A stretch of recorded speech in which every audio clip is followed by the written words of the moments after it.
إن الحمد لله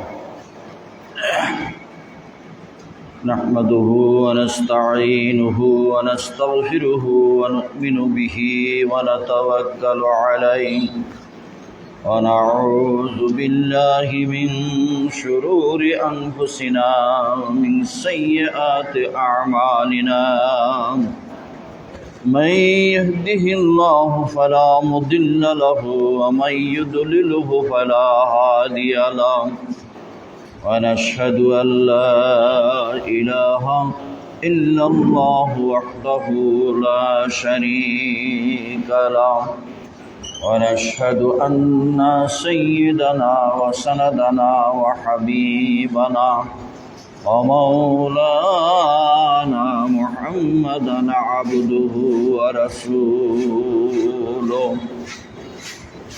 الذي أرسله بالحق بشيرا ونذيرا وداعيا إلى الله بإذنه وسراجا منيرا فقد قال الله تعالى في كلامه بالله ورسوله وتعزروه وتوقروه أيها الذين آمنوا صلوا عليه وسلموا تسليما اللهم صل على سيدنا مولانا محمد وعلى آل سيدنا مولانا محمد اللهم على سيدنا مولانا محمد وعلى آل سيدنا مولانا محمد পশু পাখি সবাই বলে আজ আমাদের খুশির দিন দয়াল নবী জন্ম নিলেন মায়ার নবী তাশরীফ আনলেন রহমাতাল লিল আলামিন আল্লাহুম্মা সাল্লি সাইয়্যিদিনা মাওলানা মুহাম্মদ ওয়া আলা আলি সাইয়্যিদিনা মাওলানা মুহাম্মদ যেদিন আমার ডাক আসিবে এই দুনিয়ার বাড়িঘর সারিতে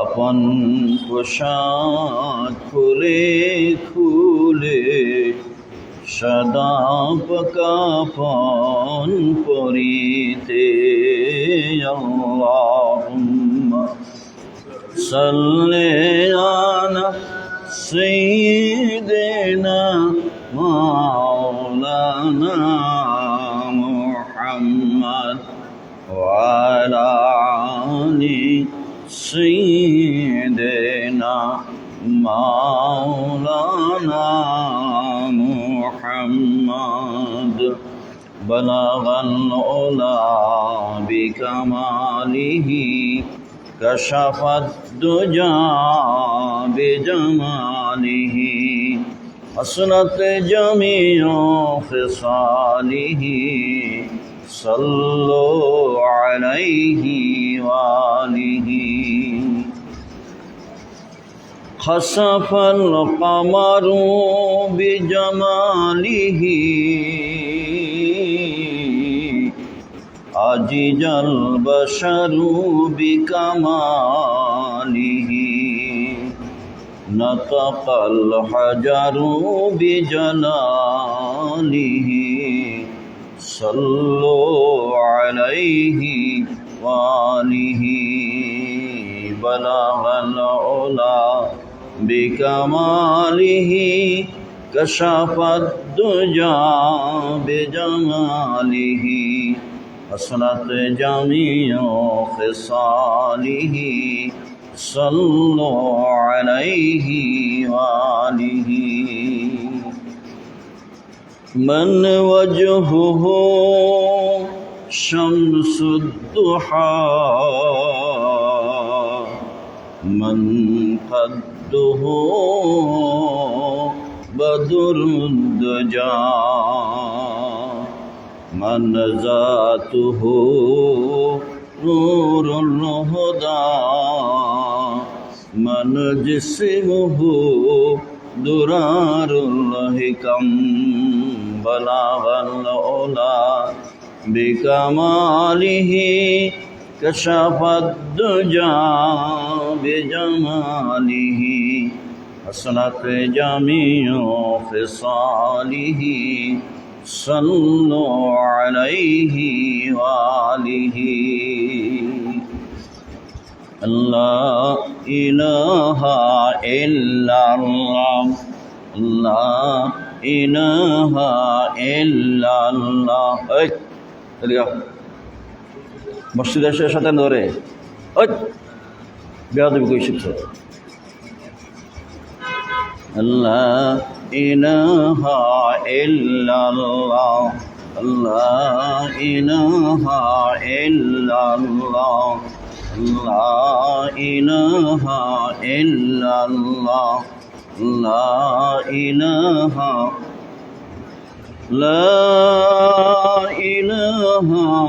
ইল্লাল্লাহ মুহাম্মাদুর রাসূলুল্লাহ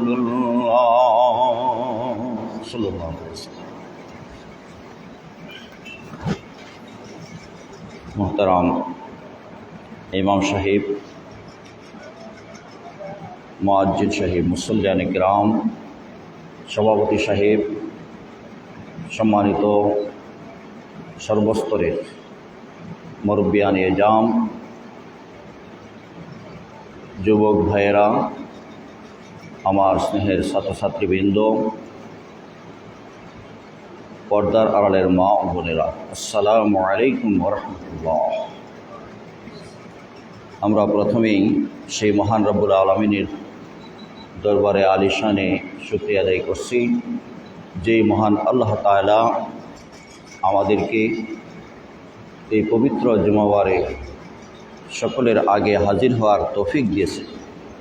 সেই মহান রব্বুল আলামিনের দরবারে আলিশানে আমরা শুকরিয়া আদায় করি। সবাই বলেন আলহামদুলিল্লাহ। আল্লাহ তাবারক ওয়া তাআলা যাদেরকে ভালোবাসেন, যাদের কিসমত ভালো, যাদেরকে আল্লাহ পছন্দ করেন, সে সমস্ত বান্দারাই মসজিদে আগে আসতে পারে। মসজিদে আগে এসে সামনের সারিতে তারা চলে আসে। সে সমস্ত বান্দাদের ব্যাপারে সরকারে কায়নাত নূরে মুজাসসাম মুহাম্মদুর রাসূলুল্লাহ সাল্লাল্লাহু আলাইহি ওয়াসাল্লাম সুসংবাদ দিয়েছে। তারা হচ্ছে সফুল মালাইকা, সফুল মালাইকা, ফেরেশতাদের কাতারের মতো। ফেরেশতাদের কাতার যেমন সবাই নিসবাব, এরকম আল্লাহ তাআলা তাদেরকে নিসবাব বানিয়ে দেন। এই জন্য মসজিদে আগে আসা এটা অত্যন্ত গুরুত্বপূর্ণ বিষয়। মসজিদ অনেক সুন্দর হচ্ছে, শুধু এই মসজিদ না, সারা বাংলাদেশ সারা বিশ্বে মসজিদ সুন্দর সুন্দর বড় বড় মসজিদ হচ্ছে।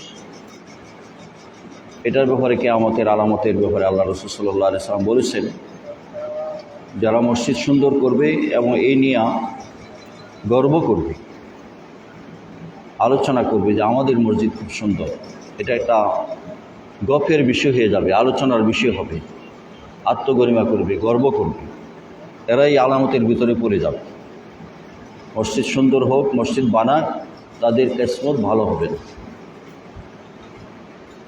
আর এটা না করে যদি নিয়ত সহি থাকে, গর্ব করার বিষয় না থাকে, আলোচনার বিষয় না থাকে যে আমরা আমাদের ইবাদতের জন্য, আল্লাহর সন্তুষ্টির জন্য মসজিদ নির্মাণ করছি, তাহলে এটা হবে সুসংবাদের বিষয়, খুশকিসমতের বিষয়। এইভাবে নিয়ত সহি করতে হবে এবং মসজিদে আগে আসতে হবে, আগে এসে সুন্দরভাবে বসতে হবে। যাদের পাওয়ার মধ্যে কোনো বেমান নাই, নামাজের সুরতে বসতে হবে।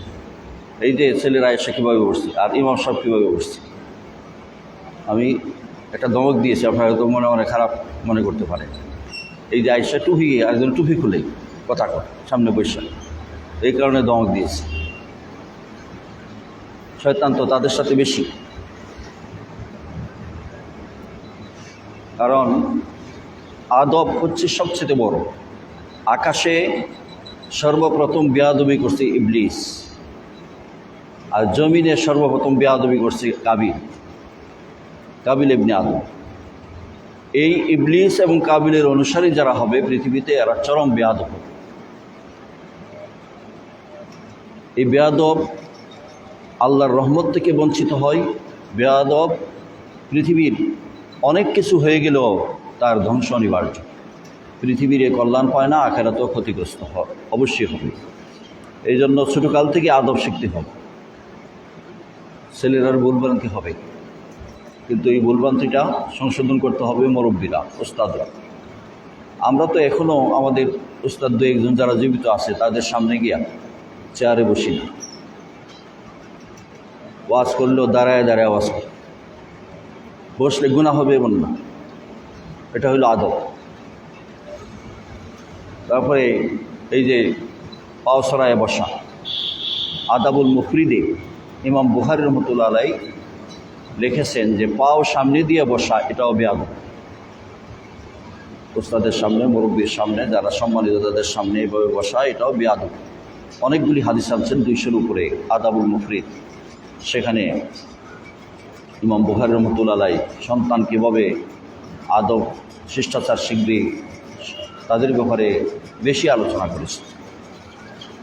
ছাত্রদের ব্যাপারে, ইলমে হাদিস, ইলমে কোরআন যারা শিখবে তাদের ব্যাপারে। কোরআনের হাফিজ সে তো কিছুই জানে না, তার আদব শিখাইতে হবে। মুখস্থ করছে কিন্তু ইলম কালাম কিছুই নাই। কোরআন শরীফে উদাহরণ দেওয়া হয়েছে যে উটের পিঠের উপর কিতাবের বস্তা রাখলে, গাঁটটি রাখলে, অনেকগুলি কিতাবের বোঝা রাখলে উট যেমন বলতে পারবে না, গাদার কথা বলা হয়েছে হিমার, গাদা যেমন বলতে পারবে না কিছু, তেমন শুধু মুখস্থ করলো সেও কিছু বলতে পারবে। এই কারণে কোরআন মুখস্থ করার পরে ইলম শিখতে হবে, আদব শিখতে হবে। এই আদব হচ্ছে অত্যন্ত গুরুত্বপূর্ণ বিষয়। আদবের মাধ্যমে আল্লাহ পাকের রহমত নাজিল হয়, উস্তাদের দোয়ার মাধ্যমে ইলম আসে। ইমাম বুখারী রহমতুল্লাহ আলাইহি উস্তাদের বাড়ির সামনে গিয়া, ঘরের সামনে রুমাল বিছাইয়া শুয়ে রইলেন, দরজায় ডাক দিলেন না। কেন ডাক দিলেন না? যে উস্তাদের বিরক্ত হবে, কষ্ট হবে, ঘুম ভাঙবে। তিনি ঘুম বেশে জাগ্রত হয়ে দরজা খুললেই তো আমারই দেখবে, শুয়ে রইলেন। উস্তাদ দরজা খুলে দেখে ইমাম বুখারী তোমার ছাত্র শুয়ে রয়েছে, বলে তুমি এখানে শুয়ে রইলাম, তোমার ডাকলাম, ডাকলে তো আপনার কষ্ট হবে। কী ধরনের আজিজে ইনকিসারি থাকার পরে তাদেরকে আল্লাহ পাক ইলম দিয়েছে। হাদিস সহিহ হওয়ার জন্য 5টা শর্ত, এর মধ্যে একটা শর্ত হইল জবতুর রুয়াত, রাবিদের সংরক্ষণ ক্ষমতা, জবতুল হিফজ, জবতুল কিতাবত। এগুলি আলেমরা বোঝার বিষয় যে স্মরণ শক্তি এমন হবে যে শুনলে ভুলে না যায়, এমন লিখে রাখে। এই কমপ্লিট পূর্ণাঙ্গ স্মরণশক্তি তাদের ছিল। ইমাম আবু হানিফা 4 ইমাম, হাদিসের মশহুর কিতাবের ইমামগণ, তাদের এই স্মরণশক্তি ছিল, একবার শুনলে আর ভুলে যেত না। তারপরে তারা লিখে রাখতেন, পাণ্ডুলিপির মধ্যে লিখে রাখতেন, এটা হলো জব্তুল কিতাব। এই কারণে মসজিদে, কোনো দাওয়াতের অনুষ্ঠানে, বাড়িতে সকল অবস্থায় ছেলেদের আদব শিক্ষা দিত। মুরব্বীদের সঙ্গে কথা বলা, বসা, দাওয়াতের মধ্যে একই অনুষ্ঠানে খাবার দাবার আসছে, এই সময় কার আগে কে শুরু করবে এটাও আদবের মধ্যে বর্ণনা আছে। কীভাবে খাওয়া শুরু করবে, কীভাবে খাওয়া শেষ হবে, এটাও বর্ণনা আছে। সেই সুন্নাহ অনুযায়ী যদি আমাদের খাবার দাবার, দাওয়াত অনুষ্ঠান, মসজিদ প্রতিষ্ঠান, মজলিস এগুলি চলে, তাহলে আমাদের উপর রহমত নাজিল হবে।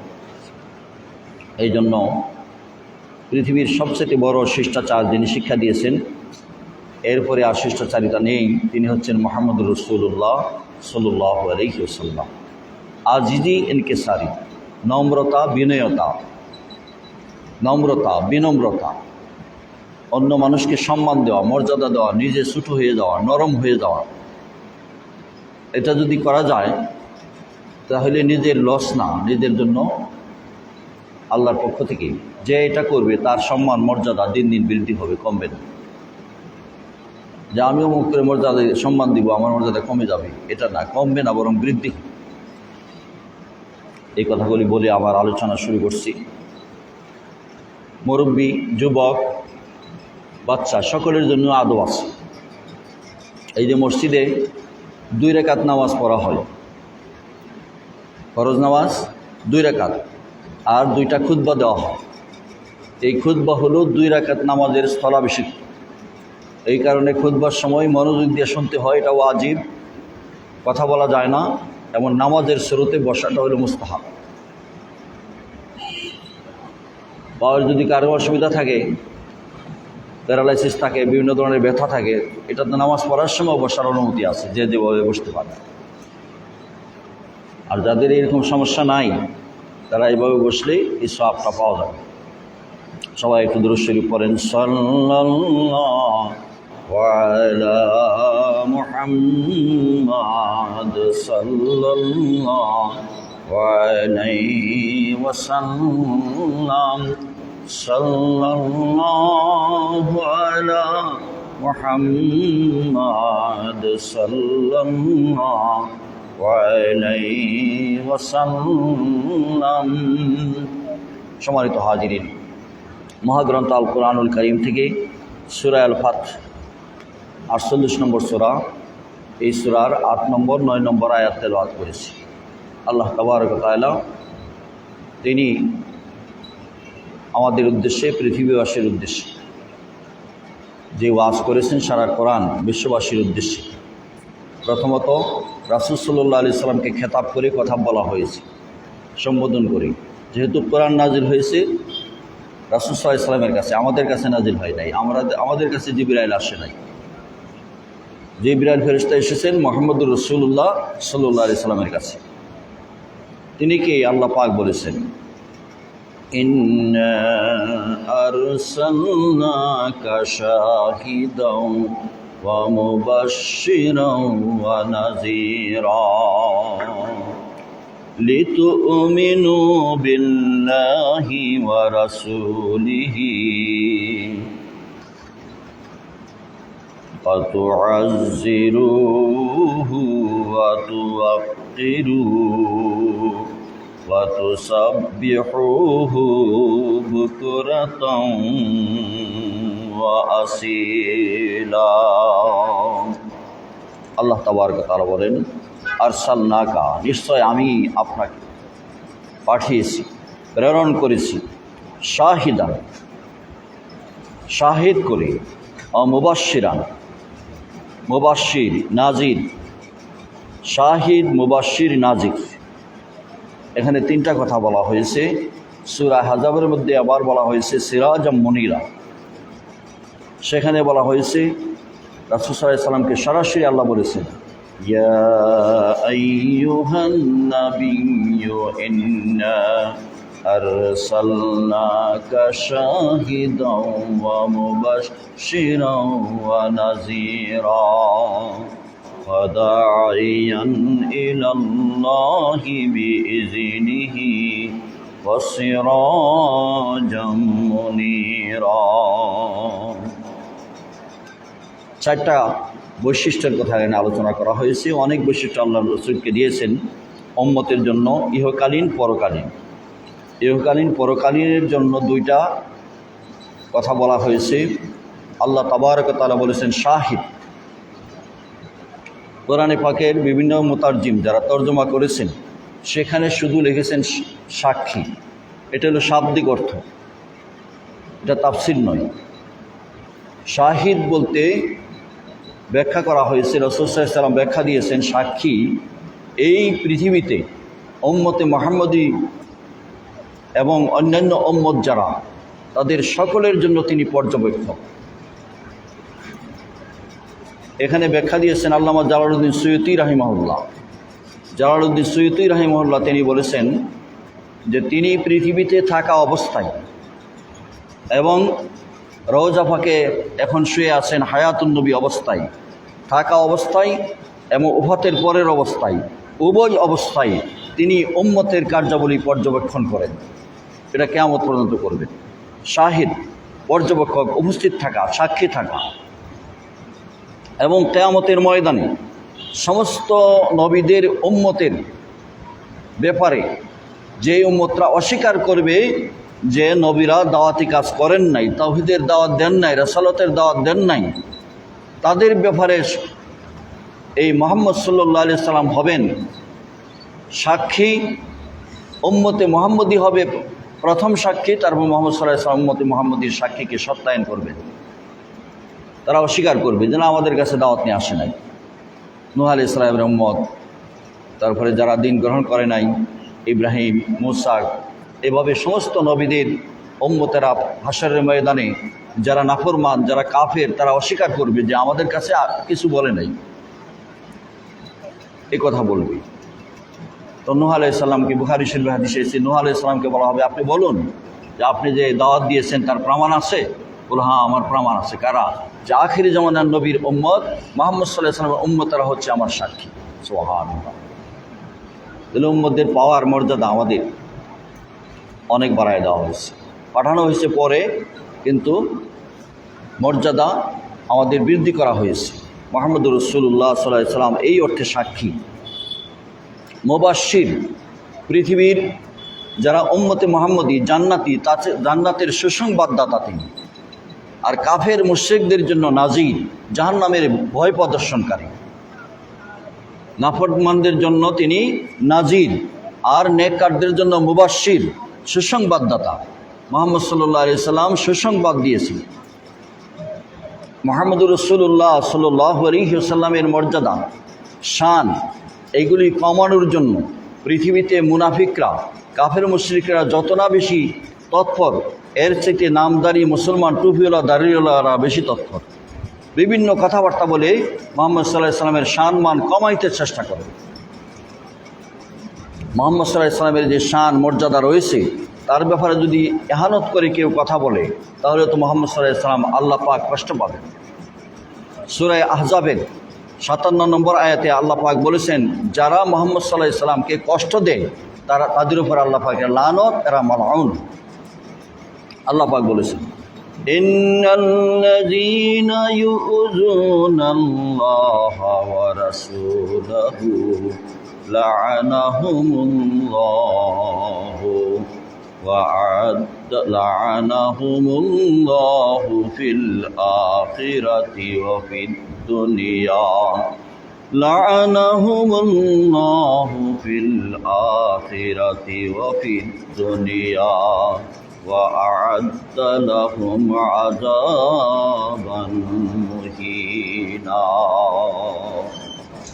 আল্লাহ সুবহানাহু ওয়া তাআলা বলেছেন, নিশ্চয় যারা ইউজুন আল্লাহ, আল্লাহ পাককে, তার রাসূলকে কষ্ট দেয় এবং এই কষ্টের কারণে লা'আনাহুমুল্লাহ, আল্লাহ পাক তাদের উপর লানত, অভিশাপ বর্ষণ করেন দুনিয়া এবং আখিরাতে। এবং তাদের জন্য তৈরি করে রেখেছেন আযাব মুহিনা, লাঞ্ছনাদায়ক কষ্টদায়ক আযাব। লায়নাহুমুল্লাহ, যাদের উপর লানত দেওয়া হয় এদেরকেই বলা হয় মালউন। রাসূল পাক সাল্লাল্লাহু আলাইহি ওয়াসাল্লামের নিয়ে শেষ যুগে এই ফিতনা হবে, এটা তো ভবিষ্যদ্বাণী বলেই গেছে। শেষ যুগে এই ফিতনা হবে, এইটার ফিতনায় যারা অংশগ্রহণ করবে তাদের জন্য দুর্ভাগ্য, আর যারা ফিতনায় অংশগ্রহণ করবে না তাদের জন্য সৌভাগ্য, তাদের জন্য কিসমত ভালো। এই সংখ্যাটা থাকবে কম, এই সংখ্যাটা হবে কম, লক্ষ লক্ষ কোটি কোটি মানুষ ওই দিকে চলে যাবে। আমি গত মাসেও বলেছি যে এই কথাগুলি আমি সবসময় এখন বলতেছি যে আমরা কম সংখ্যকের দলেই থাকতে চাই, বেশি সংখ্যকের দলে আমাদের যাওয়ার দরকার নাই। রাসূল সাল্লাল্লাহু আলাইহি ওয়াসাল্লাম বলেছেন, বাদাল ইসলামু গরিবান সায়াউদু, ইসলাম অপরিচিত অল্প সংখ্যক লোকদের দ্বারা যাত্রা শুরু হয়েছে, সায়াউদু, এবং ফিরবে কামা বাদা, যেভাবে কম সংখ্যক অল্প সংখ্যকের দ্বারা ইসলাম দ্বীনের কাজ শুরু হয়েছিল এভাবে কম সংখ্যকের মধ্যে ফিরে আসবে। তুবা লিল গুরাবা, অল্প সংখ্যক মানুষের জন্য সুসংবাদ। তুবা লিল গুরাবা, যারা টিকে থাকবে সুন্নাহর উপর তাদের জন্য আল্লাহ নবী মুহাম্মদ সাল্লাল্লাহু আলাইহি ওয়াসাল্লাম সুসংবাদ দিয়েছেন। দিন ফিরে যাবে, ঈমান ফিরে যাবে মদিনার। লা ইয়ারিজু ইলাল মদিনা কামা তারিজু, যেভাবে ফিরে যাবে কামা তারজুল হাইয়াতু ইলা হুজরিহা, সাপ গাতার দিকে গর্তের দিকে চলে যাবে সেভাবে। তাই মুহাম্মদ সাল্লাল্লাহু আলাইহি সাল্লামকে যেভাবে আমরা জেনে আসছি যে সকলের আগে, পৃথিবীর সকলের আগে মুহাম্মদ সাল্লাল্লাহু আলাইহি সাল্লামকে সৃষ্টি করা হয়েছে, এই উপমহাদেশের সকলের সর্বজন শ্রদ্ধেয় হাকিমুল উম্মত আশরাফ আলী থানভী রাহিমাহুল্লাহ, তিনি তার কিতাব নাসরুত তিব কিতাবের 315 পৃষ্ঠায় লিখেছেন, যখন মূসা আলাইহিস সালাম আল্লাহ তাবারক ওয়া তাআলার সাথে কথা বলেছেন, তখন মূসা আলাইহিস সালাম আল্লাহকে প্রশ্ন করেছিলেন, যে আল্লাহ, তোমার নামের সাথে একটি নাম দেখতে পেয়েছি আহমদ, সেই নামটি কি? আমি তো চিনি না, কার নাম? বেশি প্রিয় না হইলে তো এই নামটা আপনার সাথে লেখা হইতো। আল্লাহ তাবারক ওয়া তাআলা মূসা আলাইহিস সালামকে বলেন, হ্যাঁ, এর চাইতে প্রিয় ব্যক্তি আমার আর নাই, প্রিয় ব্যক্তির নামটাই আমার সাথে লেখা। আমি এই নামটা লিখেছি সমস্ত মাখলুকাত, আকাশ জমিন সব সৃষ্টি করার আগে, মাখলুকাত সৃষ্টি করার আগে 20 লক্ষ বছর আগে আমি এই নামটি লিখে রেখেছি। সুবহানাল্লাহ, 20 লক্ষ বছর সব সৃষ্টির আগে আল্লাহ সুবহানাহু ওয়া তাআলা 20 লক্ষ বছর আগে মুহাম্মদ সাল্লাল্লাহু আলাইহি সাল্লামের নাম আল্লাহর সাথে লিখে রেখেছেন, নবুয়ত ও রিসালাত নির্ধারিত করেছে। রাসূল সাল্লাল্লাহু আলাইহি সাল্লামকে প্রশ্ন করা হয়েছে, সাহাবায়ে কেরাম প্রশ্ন করেছেন, আলু ইয়া রাসূলুল্লাহ মাতা ওয়াজাবাত লাকা নবুয়া, আপনি কখন নবী হয়েছেন? কখন থেকে নবী হিসাবে আপনি সাব্যস্ত? কখন থেকে নবী? আল্লাহর নবী জবাব দিয়েছেন, কুনতু নবিয়ান ওয়া আদামু বাইনা রূহি ওয়াল জাসাদ, তিরমিজি শরীফের হাদিস। আমি তখন থেকে নবী যখন আদম আলাইহিস সালামের দেহ এবং রূহের মাঝখানে ছিল, অর্থাৎ মাটিতে গড়াগড়ি খেয়েছে, এখনও রূহ দেওয়া হয় নাই, আদম আলাইহিস সালামের রূহ দেওয়া হয় না, আদম তৈরি হয় নাই, তখনও আমি নবী ছিলাম। ধরে বলেন সুবহানাল্লাহ। নেট যারা চালান এই নিয়ে ঝগড়া চলতেছে যে 40 বছর আগে নবী ছিলেন না, নবী ছিলেন না, বারবার বলে। এই 40 বছর আগের অনুসরণ অনুকরণ নয়, এগুলি বলে, এইগুলি বলে এহানত করে, নামের আগে শায়েখ দিয়া মুফতি লাগাইয়া, অথচ এরা কোনো মাদ্রাসার মুহাদ্দিস নয়, মুফতি নয়, শায়েখ নয়, মিথ্যা। এরা দালালি করতেছে ইসলামকে, রাসূল সাল্লাল্লাহু আলাইহি সাল্লামকে মানকে নিচে নামার জন্য, এহানত করার জন্য। এই জন্য আমরা মুহাম্মদ সাল্লাল্লাহু আলাইহি সাল্লামের শান ও মানের ব্যাপারে যারা এহানত করে তাদের সাথে আমরা থাকবো না। তারা আমাদের কথা শুনবে না, কিন্তু আমরা তাদের সাথে না থেকে মুহাম্মদ সাল্লাল্লাহু আলাইহি সাল্লামের শান মান ঠিক রাখার জন্য চেষ্টা করতে হবে।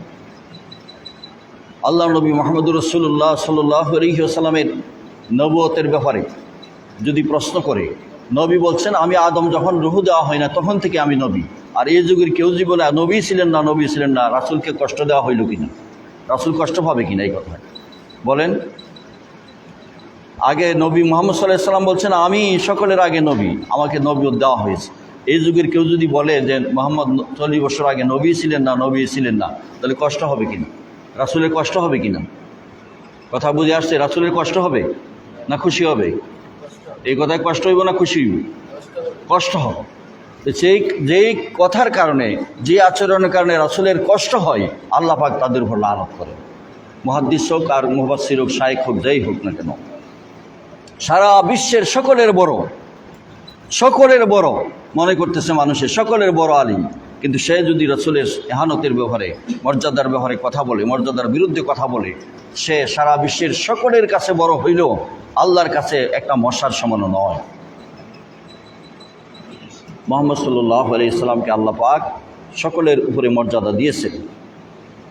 এই হাদিসটা আমি আরও বলেছি আপনাদের কাছে, স্মরণ করায় দিই। যখন মুহাম্মদ সাল্লাল্লাহু আলাইহি সাল্লাম এবং জিবরাইলের মধ্যে কথাবার্তা হইল, বুখারী শরীফের হাদিস, যে মুহাম্মদ সাল্লাল্লাহু আলাইহি সাল্লামকে জিবরাইল জিজ্ঞেস করেছিল যে আপনার হায়াত কত। মুহাম্মদ সাল্লাল্লাহু আলাইহি সাল্লাম জিবরাইলকে বলছিলেন আমার হায়াত পরে জানবা, তোমার হায়াত বলো। জিবরাইল বলতেছে আমি তো হায়াত বলতে পারবো না, আমি একটা ঘটনা বলতে পারবো। ঘটনা বলো। বললো আমাকে সৃষ্টি করার পরে আকাশে, চতুর্থ আকাশে একটা তারকা দেখেছি। এই তারকাটা যখন উদয় হয়েছে একটানা 70,000 বৎসর থাকছে, 70,000 বৎসর, আবার অস্তমিত হয়ে গেছে, ডুবে গেছে তারাটা, আবার 70,000 বৎসর ছিল, আবার উঠছে, আবার 70,000 বৎসর ছিল, আবার ডুবছে, এভাবে 70,000 বার ডুবে রয়েছে। এভাবে আমি 70,000 বার ডুবছে আর উঠছে। এই তারকাটাকে আমি 72,000 বার দেখেছি। সুবহানাল্লাহ। কত হাজার বার? 72,000 বার। রাসূল সাল্লাল্লাহু আলাইহি ওয়াসাল্লাম বলেন আমার আল্লাহর ইজ্জতের কসম, জালালের কসম করে বলছি, আমি নবী মুহাম্মদ সাল্লাল্লাহু আলাইহি ওয়াসাল্লাম ছিলেন সেই তারকা। সুবহানাল্লাহ। রাসূলের শান এবং মানের ব্যাপারে এগুলি আমাদের বলতে হবে। এই জন্য আমল যার যতটুকু আছে বাড়ানোর চেষ্টা করবেন, কিন্তু বেশি আমল হইলেও যদি রাসূলের প্রতি ইহানত হয়, সে আমল কোনো কাজে লাগবে না। সে আমল কোনো আল্লাহর কাছে সামান্যতম কাজে লাগবে না। আমল যারা বিভ্রান্ত হয়েছিল, তাদের আমল এত বেশি ছিল যে দাড়ি, চোখের পানি বেয়ে দাড়ি মুবারক দাড়ি ভিজে একবার বুক ভেসে যাইত পানিতে, কপালে দাগ, অনেক আমল, কিন্তু আল্লাহ রাসূল বলছেন এরা জাহান্নামী, এরা জাহান্নামী। কিতাবুল বুখারী শরীফে একটা চ্যাপ্টার আছে, একটা অধ্যায় আছে, বাবুল খাওয়ারিজ, একটা অধ্যায় আছে। খারিজি নামে যে সম্প্রদায়, তাদের ইবাদত, তাদের কোরআন তেলাওয়াত, তাদের চলাফেরা এত ভালো দেখা গেছে যে রাতের বেলা রাত্রে কান্না করতো, কোরআনের আওয়াজ শোনা যাইত। আল্লাহ রসুল বলে দিয়েছেন এরা জাহান্নামী হবে। এই জন্য তাদের আকিদা, বিশ্বাস, ইহানত এগুলি রসুলের বিরুদ্ধে, রসুলের সাহাবীদের বিরুদ্ধে। কারণ এত ইবাদত থাকার পরও এইসব খারিজিরা বলেছে যে আলী রাদিয়াল্লাহু আনহু, আমিরে মুয়াবিয়া, আমর ইবনুল আস, আবু মুসা আশারি এরা কাফের। নাউজুবিল্লাহ বলেন, এরারে কাফের বলছে। আল্লাহ রসুল বলছে আমার সাহাবীরে কেউ যদি গালি দেয়, আমাকে গালি দিল, সে আমার সাথে দুশমনি করবে। অথচ তারা আল্লাহ নবী সাহাবী যাদেরকে জান্নাতের সুসংবাদ দেওয়া হয়েছে দুনিয়া থাকতে, তাদেরকে এরা বলছে কাফের। এই জন্য তারা জাহান্নামী হবে যত ইবাদতে থাকো। আমাদেরও ইবাদত এরকম থাকলে, যদি আমাদের রাসূলের সাথে সম্পর্ক খারাপ হয়ে যায় তাহলে আমাদের ইবাদত নষ্ট হয়ে যাবে। মুহাম্মদ সাল্লাল্লাহু আলাইহি ওয়াসাল্লামের সাথে এরকম সম্পর্ক গড়ে তুলতে হবে যে সম্পর্কের কারণে আল্লাহ নবী মুহাম্মদ সাল্লাল্লাহু আলাইহি ওয়াসাল্লাম আমাদেরকে সুপারিশ করবে। রাসূল বলেছেন সহিহ হাদিস দ্বারা প্রমাণিত যে পৃথিবীর সমস্ত মানুষ নিশ্চুপ, নবীরা নিশ্চুপ, কথা বলার সাহস পাবে না, আমি সর্বপ্রথম খতিব হইব, খাতিবুহুম, আমি তাদের পক্ষে কথা বলবো। হাশরের ময়দানে আর কেউ কথা বলতে পারবে না, আমিই কথা বলব। তিনি সর্বপ্রথম কথা বলবেন, খুতবা দিবেন, বক্তব্য দিবেন আল্লাহর কাছে সমস্ত মানুষের ব্যাপারে, যে আল্লাহ পাক, আয় আল্লাহ বিচার শুরু করুন। মানুষ অনেক অস্থির হয়ে গেছে। এইটার নাম হলো শাফায়াতে কুবরা। এর আগে কেউ কথা বলার সাহস পাবে না। সর্বপ্রথম কবর থেকে উঠবেন, তিনি উঠবেন, এর আগে কেউ উঠবেন না। সর্বপ্রথম কথা মুহাম্মদ সাল্লাল্লাহু আলাইহি ওয়াসাল্লাম বলবেন, সর্বপ্রথম সুপারিশ হবে মুহাম্মদ সাল্লাল্লাহু আলাইহি ওয়াসাল্লামের, সর্বপ্রথম জান্নাতের দরজা খুলবেন মুহাম্মদ সাল্লাল্লাহু আলাইহি ওয়াসাল্লাম। সুবহানাল্লাহ। সেই নবীর উম্মত আমরা, সেই নবীর উম্মত হয়ে আমরা যদি উম্মতের কাজ না করি, তাহলে আমরা তো অসংখ্য মানুষ যারা যেদিকে রওনা দিয়েছি সেদিকে আমরা বদবক্তের, যাদের কিসমত খারাপ হবে, যাদের ভাগ্য খারাপ হবে, তাদের অন্তর্ভুক্ত আমরা যদি হয়ে যাই, তাহলে এইসব আমল আখলাক, এইসব সুন্দর মসজিদ চলাফেরা সব বরবাদ হয়ে যাবে। কিতাবুল ফিতনের যে হাদিস, অনেক হাদিস, সেখানে অবস্থা তুলে ধরেছেন রাসূল সাল্লাল্লাহু আলাইহি ওয়াসাল্লাম, উম্মতের অবস্থা কি হবে। অনেক আগে যখন ওই অবস্থার সৃষ্টি হয় নাই, আবু হুযাইফা বেশি বর্ণনাকারী হইল, আবু হুযাইফা এই হাদিসের বর্ণনাকারী বেশি। তিনি প্রশ্ন করেছেন, ইয়া রাসূলুল্লাহ, যদি এই অবস্থায় আমরা পড়ে যাই ফিতনা, আমরা কি করব? আল্লাহর নবী বলেছেন, ওই অবস্থায় যিনি দাঁড়ানো আর যিনি বসে আছেন, বসে থাকা ব্যক্তি ভালো, শুয়ে আছেন যিনি বসে থাকা ব্যক্তির চেয়ে শুয়ে থাকা ব্যক্তি ভালো, যিনি ঘুমাই আছেন, যিনি জাগ্রত আছেন, ঘুমন্ত ব্যক্তি ভালো। এভাবে এই ব্যক্তি ফিতনার সাথে জড়িত হবে না, এভাবে বসে থাকে যদি সে ভালো, ফিতনার সাথে জড়িত হবে না। বললো, আমরা কি করব যদি এমন অবস্থায় পড়ে যাই? বললো, এমন অবস্থায় যদি পড়ে যাও, তাহলে তোমরা তোমাদের গরু ছাগল লালন পালন করবে, ঘোড়া নিয়ে যাইবে, ছাগল নিয়ে যাইবে। বললো, ছাগলও নাই, ঘোড়াও নাই, তখন কী করব? তখন করবো, তোমরা ঘরে থাকবে। আল্লাহর নবীর সাহাবী প্রশ্ন করলেন, ঘরের মধ্যে ফিতনা? 5 ভাই বোন এক একজন এক এক মতের অনুসারী, এক একজন এক এক রকম ফতোয়া দেন। এরকম ফিতনা যখন হবে তখন কি করব? ঘরের মধ্যে তো শান্তি নাই। বলো, মসজিদে চলে যাও, ইয়া রাব্বি ইয়া রাব্বি ইয়া রাব্বি বলতে থাকবে। এই ফিতনা এখন এই যুগ। আল্লাহ নবী বলেছেন যে দাজ্জালুনা কাজ্জাবুনা, মহাপ্রতারকেরা সময় আসবে, মিথ্যাবাদীরা আসবে, এমন সব হাদিস নিয়ে তারা আসবে। ইয়াতুনাকুম মিনাল আহাদিস, এমন সব হাদিস নিয়ে আসবে, লা তাসমাউ আনতুম ওয়ালা আবাউকুম, তোমরা নিজেরাও শুনে নাই, তোমাদের বাপ দাদারাও শুনে নাই। এরকম নতুন নতুন কথা নিয়ে আসবে। 1500 বছর ধরে চালু আছে, সেগুলির বিরুদ্ধে এখন কথা বলে, বেদাত, শিরক, এগুলি বলে মানুষকে বিভ্রান্ত করতেছে। অনেক কথা। মুহাম্মদ সাল্লাল্লাহু আলাইহি ওয়াসাল্লামের মা বাপ জাহান্নামী। মুহাম্মদ সাল্লাল্লাহু আলাইহি ওয়াসাল্লাম 40 বছর আগে নবী ছিলেন না। রাসূল সাল্লাল্লাহু আলাইহি ওয়াসাল্লামের সিনা সাক হয় নাই, মেরাজে যান নাই, আল্লাহর সাথে কথা বলেন নাই। এরকম কথা বলে জনগণকে বিভ্রান্তির দিকে নিয়ে যাচ্ছে। লক্ষ লক্ষ কোটি কোটি মানুষ বিভ্রান্ত হচ্ছে। তাদের ভক্ত তো অনেক বেশি, ভক্ত অনেক বেশি। এক একজনের যদি 10 লক্ষ ভক্ত থাকে, আর এই কথা যদি বিশ্বাস করে রাসূলের সিনা সাক হয় নাই, যেটা সহিহ হাদিস দ্বারা আল্লাহ রাসূল নিজে বর্ণনা দিয়েছেন। সিনা সাক মানে যে সিনা সাক করেছেন, শাক্কুস সদর, একেবার হালিমা ঘরে যখন ছিলেন তখন করেছেন একবার, তারপরে করেছেন 10 বছর বয়সের সময় একবার, তারপরে করেছেন ওহী নাজিলের সময়, তারপরে মেরাজে যাওয়ার সময়। সহিহ হাদিস দ্বারা প্রমাণিত, রাসূল নিজে বর্ণনা দিয়েছেন, বুখারী, মুসলিম, তিরমিজি সকল কিতাবে আছে। এই সিনা সাককে অস্বীকার করে জাহিল বক্তা, ভাইরাল বক্তা এদেরকে বলা হয়, এটাকে অস্বীকার করে। যদি আমরাও তাদের ভক্ত হয়ে যাই, তাহলে তাদের দলভুক্ত হয়ে গেলাম না? যারা মোবাইল চালায় না তাদের ভক্ত হবেন না। 1500 বছর ধরে যেটি চালু আছে, যেটা লেখা আছে, সেগুলিই সঠিক। আজকে যারা বলতেছে এরা বিভ্রান্ত। আল্লাহর নবী মুহাম্মদ রাসূলুল্লাহ সাল্লাল্লাহু আলাইহি ওয়াসাল্লাম মেরাজে গিয়েছেন, এটা বলতেছে মেরাজে সপ্ত আসমানের পরে যান নাই, এটা বলে জয়ীফ হাদিসও নাই। সহিহ হাদিস তো দূরের কথা, জয়ীফ হাদিসও নাই। ডক্টর নাম দেওয়া জাহিল বক্তারা এগুলি বলতেছে। অথচ কোরআন প্রমাণ, রাসূল সাল্লাল্লাহু আলাইহি ওয়াসাল্লাম আল্লাহর কাছে গিয়েছেন, কথা বলেছেন। এরা বলে জিবরাইল লেগে দেখো, জিবরাইল লেগে আসমানও দেখা হওয়ার দরকার কি? জিবরাইল তো নিতে এসেছে আল্লাহ নবীকে নেওয়ার জন্য 70,000 ফেরেশতা নিয়ে আসছে। এই সময় তো দেখা, তাহলে আসমানে গিয়ে জিবরাইল লেগে দেখা করার দরকার আছে? আল্লাহর সাথে দিদার করার জন্য সেখানে নেওয়া হয়েছে। লা মাকান লা জামান পাড়ি দিয়ে সেখানে গিয়েছেন আল্লাহ নবী মুহাম্মদ রাসূলুল্লাহ সাল্লাল্লাহু আলাইহি ওয়াসাল্লাম। যেগুলি চিরন্তন কথাগুলির অস্বীকার করে জনগণের মধ্যে, মানুষের মধ্যে, মুসলমানদের মধ্যে ফিতনা সৃষ্টি করতেছে। মুহাম্মদ সাল্লাল্লাহু আলাইহি সাল্লাম যখন 8 বছর বয়সের বয়স, নবুয়তের প্রমাণ, জন্ম থেকে শুরু করে ওফাত পর্যন্ত, জন্ম থেকে নবুয়ত ঘোষণা হয়েছে 40-এ, কিন্তু এর আগ পর্যন্ত যেগুলি হয়েছে সব মুজেজা, নবুয়তের প্রমাণ, আর অন্য কেউ দ্বারা এটা সম্ভব নয়। 8 বছর বয়সে রাসূল সাল্লাল্লাহু আলাইহি ওয়াসাল্লামের চোখ উঠছে, হায়াতে তাইয়্যিবা কিতাবের মধ্যে লেখা, চোখ উঠছে। চোখ, আমাদের দেশে তো চোখ উঠাই বলে, কোনো জায়গায় চোখ লোয়া বলে, চোখ উদাইছে বলে, কোনো জায়গায় বলে চোখ উঠা। তখন আব্দুল মুত্তালিব শুনছে মক্কা থেকে 4 মাইল দূরে একজন ধর্মযাজক আছে, তিনি ফু দিলে চোখ ভালো হয়ে যায়।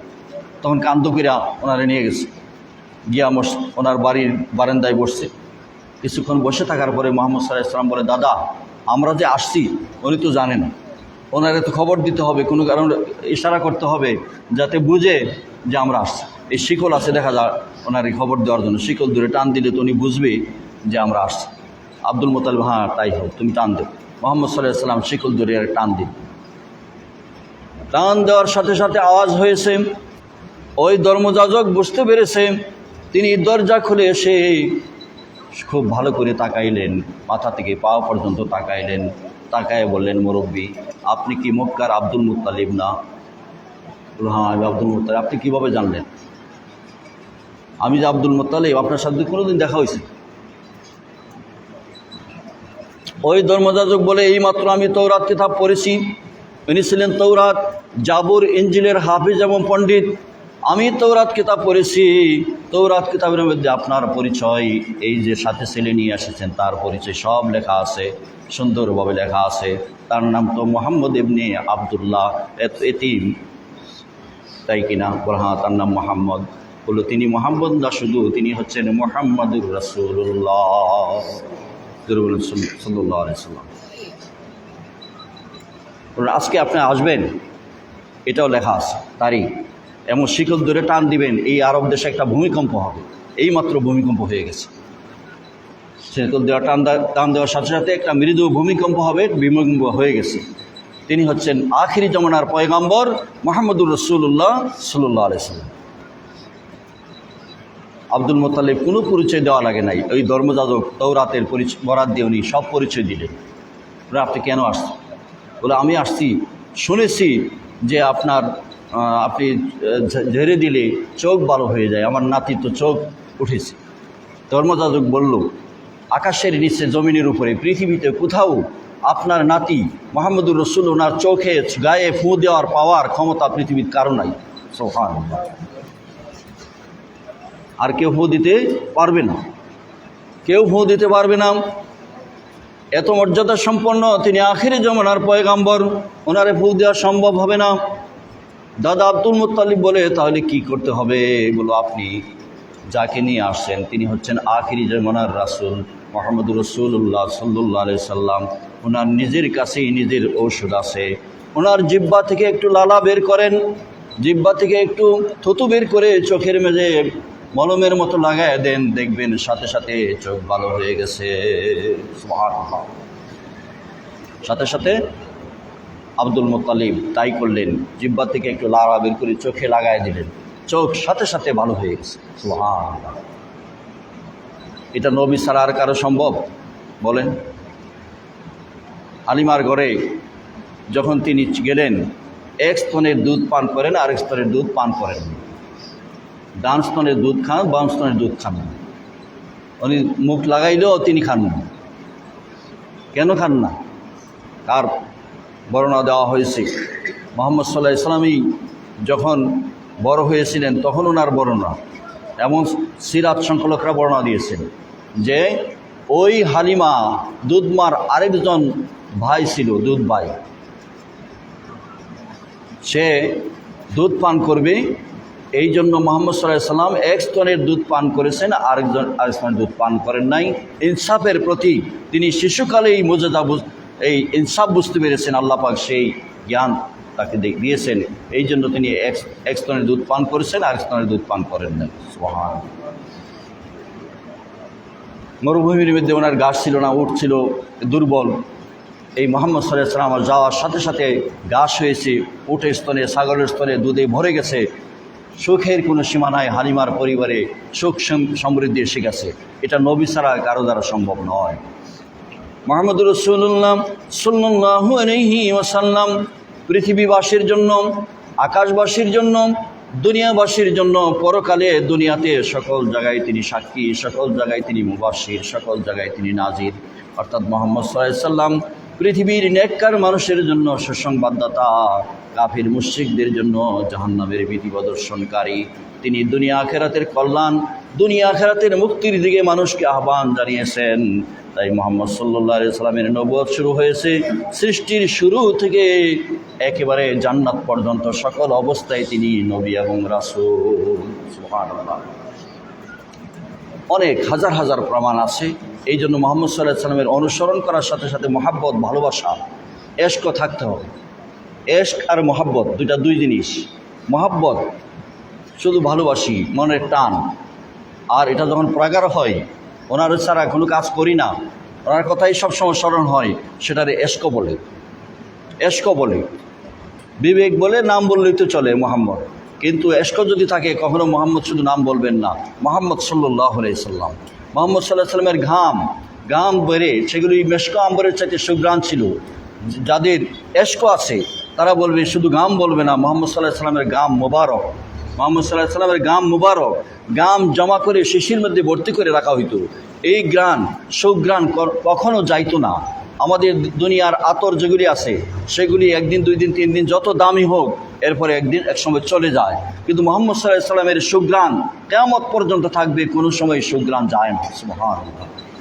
হযরত আনাস রাদিয়াল্লাহু তাআলাকে তিনি যখন মায়া রসুলের কাছে হাদিয়া দিলেন, মাথার মধ্যে আল্লাহ রসুল হাত বুলাইছিলেন। আনাস বলছেন, আমার মৃত্যু পর্যন্ত এই মাথার সুঘ্রাণ আমি পেয়েছি। সুবহানাল্লাহ। এগুলি হচ্ছে মুজিজাতুর রাসূল সাল্লাল্লাহু আলাইহি সাল্লাম। অন্য সুঘ্রাণ চলে যায়, মুহাম্মদ সাল্লাল্লাহু আলাইহি সাল্লামের সুঘ্রাণ কেন যায় না? মুহাম্মদ সাল্লাল্লাহু আলাইহি সাল্লামের সুঘ্রাণটা হলো জান্নাতি সুঘ্রাণ। সেখান থেকে দেওয়া হয়েছে। মেরাজে যখন গিয়েছেন আরশে আযম আল্লাহর সাথে সাক্ষাৎ করার সময়, জান্নাত ভ্রমণ, তখন আল্লাহর নবীর সুঘ্রাণ, মেশক আম্বরের সুঘ্রাণ কোটি কোটি গুণ বেড়ে গেছে। মুহাম্মদ সাল্লাল্লাহু আলাইহি সাল্লামের সৌন্দর্য যেটা ছিল পৃথিবীর সকলের চাইতে বেশি ছিল, কিন্তু সব সৌন্দর্য প্রকাশ করা হয় নাই, দুনিয়ার মানুষ সহ্য করতে পারবে। এই জন্য সম্মানিত হাজিরিন, এই জন্য আলোচনা আমি লম্বা করছি না। আমার সভাপতি সাহেব বলছেন সংক্ষেপ করার জন্য, আজকে জায়গার সমস্যা আছে। 2টা কথা, 2জন লোক আমার দরকার, মসজিদে 2জন লোক দরকার। এই যে মসজিদ সুন্দর বানাইতেছেন, তো সুন্দর হবে, পরিপূর্ণ হবে, মসজিদ কারুকার্য খচিত হবে, জলমল করবে। কিন্তু মসজিদের মুসল্লি যদি সঠিক টাইমে না আসে, মসজিদের নামাজ আদায় না করে, খেদমত না থাকে, তাহলে কি সুন্দর মসজিদের কারণে মুক্তি পাওয়া যাইব? বলেন। এই কারণে এই মসজিদের জুমাবারে কমপক্ষে 11টা, 11:30টায় 2জন মুসল্লি আপনি চাই, যারা আসবেন মসজিদে, এসে ঝাড়ু দিয়ে সুন্দর করবেন, পরিবেশ সুন্দর করবেন, আজানের আগেই সব রেডি থাকতো। এরকম 2জন লোক আমি চাই, যে প্রতি শুক্রবারে সেই কাজটা করবেন। আর অন্যান্য ওয়াক্তের সময় পারলে করবেন। আপনারা জানেন, রাসূল সাল্লাল্লাহু আলাইহি সাল্লামের মদিনার মসজিদ প্রথমে বিল্ডিং ছিল না, একেবারে মাটি ছিল, খেজুর পাতার ছানি ছিল। মেহজাবিন নামের একজন মহিলা পরিষ্কার করত। এই মহিলা যখন মারা গেল, কবরে শুয়ে দেওয়া হলো, রাসূল সাল্লাল্লাহু আলাইহি সাল্লাম জানতেন না, উনি এসে জানলেন উনি মারা গেছে। সাহাবায়ে কেরাম বলে, আপনাকে খবর দিলে সময় যাবে, লম্বা হয়ে যাবে, এই কারণে খবর দেই নাই। আল্লাহর নবী রওজার পাশে গেলেন, সেখানে গিয়ে তিনি কবরকে সামনে নিয়ে জানাজা পড়লেন এবং প্রশ্ন করলেন, হে মেহজাবিন, তোমার সাথে আল্লাহ কিরূপ ব্যবহার করেছেন? তখন সেই মহিলা কবর থেকে জবাব দিয়েছে, ইয়া রাসূলুল্লাহ, আপনার মসজিদ ঝাড়ু দেওয়ার কারণে, পরিষ্কার করার কারণে আল্লাহ পাক আমাকে জান্নাত দিয়ে দিয়েছে। সুবহানাল্লাহ। এরকম 2জন লোক আপনারা এই গ্রাম থেকে চাই। আপনারা তো যারা শুক্রবারে 11:30 বা 11টার ভিতরে চলে আসবে, আজানের আগে মসজিদের বিছনাপত্র সব সুন্দর হবে, এই জায়গা ঠিক হবে। আমি তার প্রতি জমায় আসি না, ইমাম সাহেব কথা বলেন, প্রতি জমায় আপনারা এটা করবেন। বলেন, এই 2জন লোক চাই যে প্রতি শুক্রবারে আসবেন। আগে যিনি আসবেন উনি তো উট কুরবানির সওয়াব পাইবেন। কে পারবেন বলেন তাড়াতাড়ি?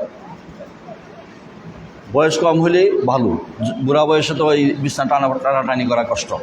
কম বয়সের লোক এরকম 2জন বলেন, কে পারবেন? কি এরকম লোক নাই? বরেরি, তোমার নাম কি? সিদ্দিক, মেহেদি হাসান। কি করো? কোথায়? আচ্ছা, তাহলে তো ভালো একটা ছেলে ভাবা গেল, মেহেদি হাসান। আল্লাহ পাক তার এই নিয়তকে কবুল করুন। আরেকজন ধরে, এই যে 2জনে দৌড়ে সোজা করা লাগে। আরেকজন কে আছে? এটার সব কেউ নেবে না, নিতে পারবে না। এটার বরকত সবসময় জারি থাকবে।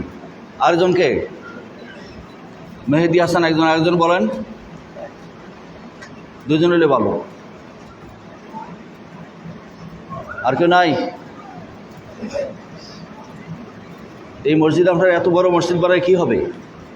মসজিদ যদি ঝাড়ু দেওয়া না হয়, সুন্দর না থাকে, আগে আসতে পারেন না, তাহলে মসজিদ আপনাদের বিরুদ্ধে চলে যাবে, বিপদ হবে। আর বলেন, আর কেউ আসেননি? গ্রামের লোক যারা আছে এর মধ্যে কেউ নাই এরকম যে শুক্রবারে 11টার সময় আসতে পারবো? এই তো ছোটো মানুষ, আরেকটু বয়স হলে ভালো, এর লগে থাকি। কি তাড়াতাড়ি বলেন, আমার আলোচনা শেষ করতাম। তাহলে মসজিদ আপনারা কেন বড় বানাবেন? শেষ টাইমে সবাই আসলেন, যে সময় তারা কী করবে, ডায়েরি বন্ধ করে দেয়, লেখা বন্ধ, অলিখিত আপনারা মুসলিম, ফেরেশতার ডায়েরির তাদের নাম থাকে না। অলিখিত মুসলিমের ব্যাপারে কী হবে এটা আল্লাহ পাক জানে। কে আর পাওয়া যেত না? আর কোনো ছেলে নাই এরকম? এর সাথে একটু বড়? খুব কষ্ট হয়। মাথায় দিকে কেন? এই যে আমার দিকে চা, আমার দিকে। তুই কী করস? বাড়ি থেকে এমন কাজ আছে তো তার সাথে আইবি প্রতি শুক্রবার 11টায়, পারবি? ঠিক আছে। নাম রিফাত, আর তোমার নাম হইল মেহেদি হাসান। এই আমলটা ঠিক থাকতো, আমি খবর নেবো, কিন্তু আমি না আইলো যে তোমরা মসজিদে আসো কিনা ঠিক মতো। এই আমল তোমাদের, এটা যদি করো, তোমাদের জন্য আলাদাভাবে স্পেশাল দোয়া করা হবে সবসময়। এবং মসজিদের যে ফেরেশতা আছে, সবসময় ফেরেশতা থাকে, এবং একদল জিন আসে, জিনেরও ইবাদত করে, সকলের দোয়া তোমরা পাইবে। কথাটা বোঝা গেছে? তাইলে এই কাজটা অত্যন্ত, যারা বলছে আর আসবে, সবসময় আপনারা মসজিদে আগে আসবে। জুমাবারে যেভাবে আসেন, 5 ওয়াক্ত নামাজে এমনি আসেননি, 5 ওয়াক্ত নামাজে এইভাবে সবাই আসে কি না? যেমন সব কি বলেন, সবাই আসে, তাহলে কি হবে? এখানে তো বাড়ি অনেক দূরে না, আশেপাশে সবাই, মসজিদের আশেপাশে। যদি দেখা যায় তো অনেক দূর রাস্তা, আসতে কষ্ট, এরকম কেউ নাই। এটা শহরের মতো হয়ে গেছে, পাশেই, মসজিদের পাশে। মসজিদের পাশে যদি ঘরে নামাজ পড়ে, আল্লাহ নবী বলছেন তার নামাজ হবে। মুস্তাহিদরা বলছেন বিপদে পড়ে পড়লে ঘরে হবে, একবারে বাতিল এমন না, কিন্তু একান্ত বিপদ ছাড়া, মসজিদে আসার মতো ক্ষমতা নাই, এরকম লোক ছাড়া ঘরে নামাজ পড়া জায়েজ নাই। অন্ধ সাহাবী রসুলের অনুমতি চাইছে, পয়লা অনুমতি দিচ্ছেন, সাহাবী যাইতেছে, পরে আবার ডাক দিছে, খারাপ, তুমি কি মসজিদের আজান শুনতে পাও? বা শুনতে পাই, তাহলে আমি অনুমতি দিব না, তুমি আজান শুনতে পাইলে মসজিদে আসতে হবে। অন্ধ সাহাবী, কিন্তু অন্ধ সাহাবীর জন্য তো উজুর আছে, যে দেখে না ঠিক মতো আসা যায় না, পাও যদি সমস্যা থাকে, চলাফেরা করতে পারে না, এরা উজুর আছে, এদের জন্য রুখসত আছে, মুস্তাহিদরা রুখসত দিয়েছে। কিন্তু মসজিদ আওয়ার মতো ক্ষমতা আছে, এইরকম মুরব্বী যুবক কেউ মসজিদ ছাড়া নামাজ বাড়িতে পড়বেন না। এই মসজিদ সাজাইতেছেন কিসের জন্য? দেখানোর জন্য মানুষকে, না নিজেরা নামাজ পড়ার জন্য? বলেন, মসজিদ কি মানুষকে দেখানোর জন্য? বলেন, মানুষকে দেখানোর জন্য কি না, না নামাজের জন্য? তাহলে নামাজের জন্য যদি সুন্দর করেন, বাজারে 400 বৈশা, বিভিন্ন জায়গায় বৈশা গপ করবেন না যে আমরা খুব বড় মসজিদ বানাই দিচ্ছি। গপ করার কোনো প্রয়োজন নাই। যেটা আল্লাহ সন্তুষ্টির জন্য করেন, সেটা যদি গপ করেন, তাহলে গপের দ্বারা আপনার এটা নষ্ট হয়ে যাবে। এই কারণে গপ না করে মসজিদ বানাবেন, মসজিদে আসবেন, ফজরের নামাজে আসবেন, অন্যান্য নামাজে এই মসজিদে পড়বেন। বাজার যাদের কাছে, অনেকে বাজারে চলে যান, এই মসজিদে পড়বেন, এই মসজিদে নামাজ পড়বেন। এই মসজিদে নামাজের পড়ার ফজিলত আপনাদের বেশি। বাজারে পড়লে অনেক সমস্যা আছে, সেই সমস্যা আমি প্রকাশ্যে বলব না, সবগুলি এখানে পড়বেন। কথা কি বুঝাইতেছি? এখানের মসজিদ আপনারা সুন্দর করে বানাইছেন, বাজার থেকে খরচ করে এখানে চলে আসবে, এখানে নামাজ পড়বে। সমস্যাগুলি আমি পরে আলোচনা করবো এক সময়, এখন সময় নাই। তো সবাইকে এই কথায় রাজি আছেন? 5 ওয়াক্ত নামাজ মসজিদে পড়বেন, যে নাহলে মসজিদ কিন্তু আপনাদের বিরুদ্ধে চলে যাবে, আমরা কিছু করার নাই। মসজিদ আপনার বিরুদ্ধে যদি কিয়ামতের ময়দানে মামলা দায়ের করে যে আমাদেরকে বানাইছে এরা সুন্দর করি, কিন্তু আমার কাছে আসে নাই, তাহলে কি অবস্থা হবে? মসজিদ, কোরআন, এগুলি কিয়ামতের ময়দানে মানুষের বিরুদ্ধে সাক্ষী দিবে, মানুষের পক্ষে সাক্ষী দিবে। আমাদের পক্ষে যদি সাক্ষী দেয় ভাগ্য ভালো, আর যদি বিপক্ষে সাক্ষী দেয় তাহলে কি ভাগ্য ভালো হবে? ভালো হবে না। কাবা শরীফের অংশ মসজিদ এগুলি। আজকে লক্ষ কোটি মানুষ কাবা শরীফে জমা হয়েছে হজ করার জন্য। সেই বাইতুল্লাহ পিছনে থাকবে মসজিদ দুটি। এই মসজিদের সাথে যদি আমরা থাকি, বাইতুল্লাহ আমাদেরকে রেখে জান্নাতে যাইবে না। এই কারণে আমরা মসজিদে সবাই আসবো, একান্ত ওজর ছাড়া মিস করবো না। ঘুমাইলে নিয়ত করে ঘুমাইবেন যে আমি ফজরের আগে উঠব। এটা যদি নিয়ত করে ঘুমান ইচ্ছা থাকে, তাহলে এটা এটা বন্ধ হবে না। কেউ এটা বলবেন না যে আমি পারি না, এটা হবে না, পারবেন। এটা অসম্ভব না। ইমাম সাহেব কীভাবে পারে, কিছু মানুষই কীভাবে পারে, সবাই পারবে। যত রাত্রেই ঘুমান যে ফজরের আগে আমি উঠে যাইব, আল্লাহর কাছে নিয়ত করবেন এবং আল্লাহর কাছে চাইবেন। স্ত্রীকে বলবেন যে আমি যদি উঠি না আমার জাগ্রত করবার। স্ত্রী যদি উঠে না, স্বামী স্ত্রীরা জাগ্রত করবেন। এটা হলো সুন্নাহ। ওয়াজ আর বেশি করা হবে না, এখন এই আমলের কথাই বলা হবে বেশি। আর অনেক দিন ওয়াজ হয়েছে, মসজিদও তাফসীর হয়েছে। আমলের মাধ্যমে আমরা সংশোধন হওয়া দরকার। আখেরি জমানার লোক আমরা যাতে কম সংখ্যকের সাথে সুসংবাদ যাদেরকে দেওয়া হয়েছে তাদের সাথে আমরা জান্নাতে যাইতে পারি। আমরা সবাই এখন দোয়ার দিকে এগিয়ে যাচ্ছি। সবাই একটু মহব্বতের সাথে দরুদ শরীফ পড়েন। আল্লাহুম্মা সাল্লি আলা সাইয়্যিদিনা মাওলানা মুহাম্মদ ওয়া আলা আলি সাইয়্যিদিনা মাওলানা মুহাম্মদ। আল্লাহুম্মা সাল্লি আলা সাইয়্যিদিনা মাওলানা মুহাম্মদ ওয়া আলা আলি সাইয়্যিদিনা মাওলানা মুহাম্মদ। আস্তাগফিরুল্লাহ ইন্নাল্লাহা গফুরুর রহিম। আস্তাগফিরুল্লাহ রাব্বি মিন কুল্লি যামবিন ওয়া আতুবু ইলাইহি ওয়া লা হাওলা ওয়া লা কুওয়াতা ইল্লা বিল্লাহিল আলিয়্যিল আযীম। অনেকে দোয়া চেয়েছেন। একজন অ্যাক্সিডেন্ট হয়েছে, একটা ছেলে দোয়া চেয়েছেন আমাদের একটু দূরে, আমরা দোয়া করব। আপনাদের কি কথা বলার কারণে কেউ গুসা করছেন না তো? রাগ করছেন কেউ? আমরা নিজের মানুষ একজন আরেকজনে বলবো। এই দুই ছেলেরা আজকে কথা বলছে। আল্লাহ পাক আমাদেরকে সংশোধন করুন। আগামী মাসে যদি আল্লাহ বাঁচায় রাখে আসতে পারি, তাহলে নামাজের পরে মিলাদ হবে। নামাজের আগে তাড়াহুড়া থাকে, সময় থাকে। নামাজের পরে, আগামী মাস থেকে নামাজের পরে মিলাদ হবে, দোয়া হবে। এই মাসে যেহেতু মসজিদের কাজ চলতেছে, জায়গার সংকুলানোর সমস্যা হয়, আমরা টাইম মতো নামাজ পড়ার জন্য সভাপতি সাহেব পরামর্শ দিয়েছেন। তারপর কয়েক মিনিট সময় গেছে, আমরা দোয়া করি। আল্লাহুম্মা আমিন। রব্বানা যালামনা আনফুসানা ওয়া ইল্লাম তাগফির লানা ওয়া তারহামনা লানাকুনান্না মিনাল খাসিরিন। রব্বানা আতিনা ফিদ দুনিয়া হাসানাতাও ওয়া ফিল আখিরাতি হাসানাতাও ওয়া কিনা আযাবান নার। রব্বানা ফাগফির লানা যুনুবানা ওয়া কাফির আন্না সাইয়্যাতিনা ওয়া তাওয়াফানা মা'আল আবরার। আয় আল্লাহ পাক, জুমাবারে দোয়া কবুল করো তুমি। তোমার হাবিব বলেছে, তোমার হাবিবের উসিলায়, তোমার হাবিবের তুফাইলে আমাদের সকলের হাতকে কবুল আর মঞ্জুর করে নাও। রব্বুল আলামিন, আমরা যা কিছু আলোচনা দরুদ ও সালাম করেছি, সবটুকুর সব হাদিয়া সোনার মদিনায় নূরে মুজাসসাম মুহাম্মদুর রাসূলুল্লাহ সাল্লাল্লাহু আলাইহি সাল্লামের রওজা ধারে পৌঁছায় দাও। तमाम दुनियाয় যত মুমিন মুমিনাত নরনারী কবরে শায়িত আছে, সকল আরো ভাই সব পৌঁছায় দাও। আয় রব্বুল আলামিন, আমরা যারা হাত তুলেছি আমাদের জিন্দেগির গুনাহগুলি মাফ করে দাও। আয় আল্লাহ, আমাদেরকে ফিতনার মধ্যে যাতে পড়ে না যাই, ফিতনা থেকে আমাদেরকে হেফাজত করো। রব্বুল আলামিন, আমাদের সন্তান ছেলে মেয়েদেরকে চরিত্রবান আদর্শবান বানায় দাও। রোগীর জন্য, অ্যাক্সিডেন্টের জন্য যারা দোয়া চেয়েছে তাদের নেক মাকসুদ পূরণ করে দাও। রোগীদেরকে তোমার দারুশ শিফা থেকে শিফা দান করো। রব্বুল আলামিন, বাংলাদেশ সহ সারা বিশ্বের মুসলমান যারা হজ করতে গিয়েছে তাদেরই হজ্জে মাবরুর নসিব করো। আমরা যারা যাইতে পারি নাই আমাদেরকে যাওয়ার তৌফিক দাও। আল্লাহ, যারা গিয়েছে তাদেরকে বারবার যাওয়ার তৌফিক দাও। রব্বুল আলামিন, হজকে আল্লাহ যারা হজে গিয়েছে তাদের হজকে তুমি কবুল করে নাও। বিশ্বের মুসলমান, বাংলাদেশের মুসলমান সকলের উপর রহমত নাজিল করো। আল্লাহ, আমাদের পাপের কারণে গজব দিয়া আমাদেরকে ধ্বংস করে দিও না। সুবহান রাব্বিকা রব্বিল ইজ্জাতি আম্মা ইয়াসিফুন ওয়া সালামুন আলাল মুরসালিন আলহামদুলিল্লাহি রাব্বিল আলামিন। ওয়াজআল আখিরা কালামিনা ইনদাল মাউতি লা ইলাহা ইল্লাল্লাহু মুহাম্মাদুর রাসূলুল্লাহ।